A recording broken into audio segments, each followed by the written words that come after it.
This is my 11-minute hand shape. I got to ride it today at Hokipa. It was 2 to 4 feet.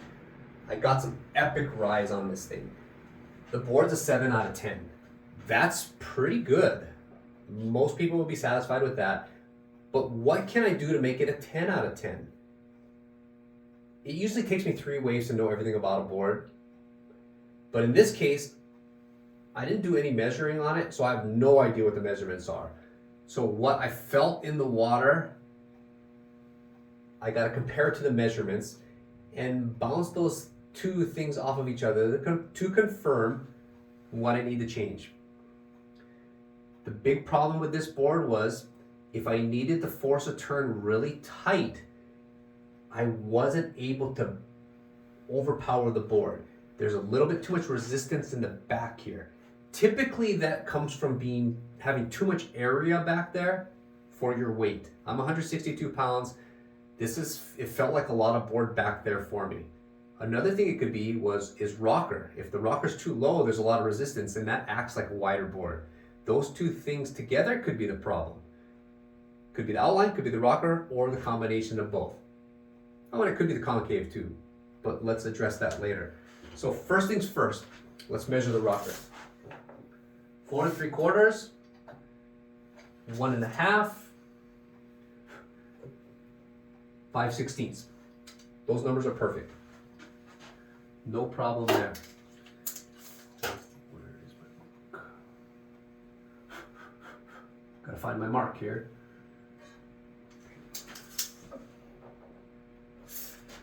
There it is. 1/4, that's perfect. 7/8, that's just about there. 2 inches, that is way lower than my normal tail rocker. So that alone would give me a lot more resistance off the tail, which would keep me from forcing it into a tighter turn when I need it. So that's one issue.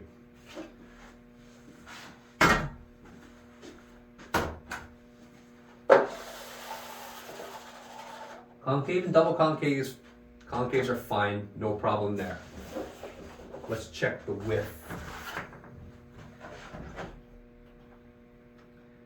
15-inch tail. That's wider than I normally ride in 2 to 4 foot waves.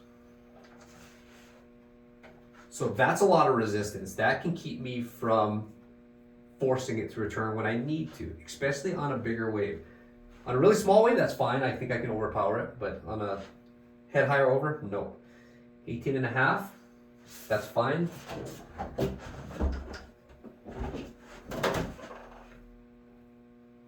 19.5, that's fine. 13 3/8 in the nose, that's wider than my normal, but that has nothing to do with breaking the tail, forcing the turn off the tail. 18 1/4 here, that's fine. That's no problem. Thickness could make it feel the same, but not as likely. Thickness has less to do with it than the outline area. 1 5/8, that's fine, no problem there. 2 3/16, that's fine. 2 3/8, that's fine. 2 1/8, that's fine. 1.5 inches, that's fine. Thickness is not a problem. I know my fin placements are right, so that's not an issue. So, too much resistance on the tail to force a tighter turn.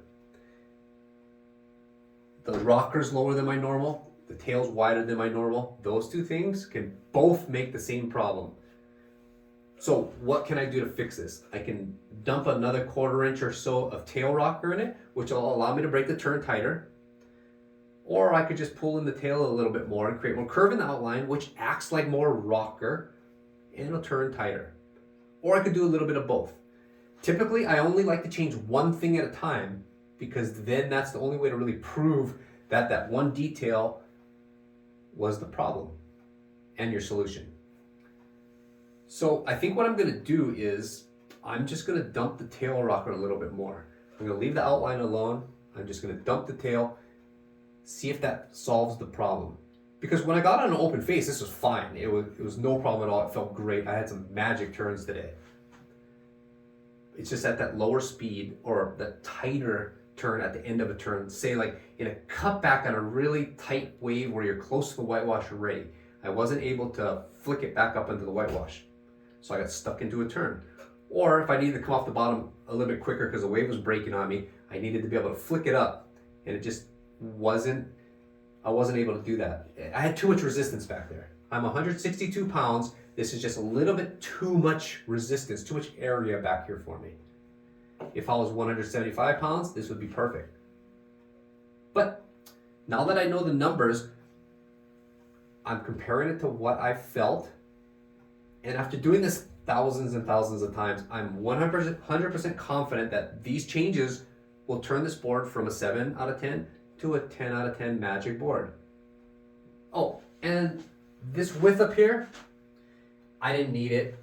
It's just getting in the way. That I don't need all that bulk because I don't need the paddling help. But I can reduce some of that mass up there. It'll flick tighter, turn tighter. Just right here. I just don't need that. So I'll just reduce that a little bit. Basically, quick little changes.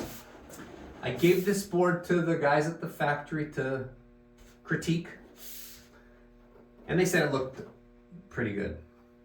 They didn't want to hurt my feelings by telling me it was off, but it is. I mean, this rail's thicker than that side. That line's a little bit off, but it proves a point, and it shows you what really matters and what doesn't matter. If my rail's a little bit off from this side to this side, it doesn't matter. You're never surfing on both rails at the same time. You're one or the other. You want to be consistent so you can guarantee the performance, but at the same time, from side to side, it doesn't really matter. As a shaper, you want to produce the most perfect product that you can do, because when people critique your boards, you want them to be impressed. But in the real world of surfing, little details like that might not make a difference. Couple little changes. This board's going to be a 10 out of 10. I'm 100% confident of that. So, let's reshape it.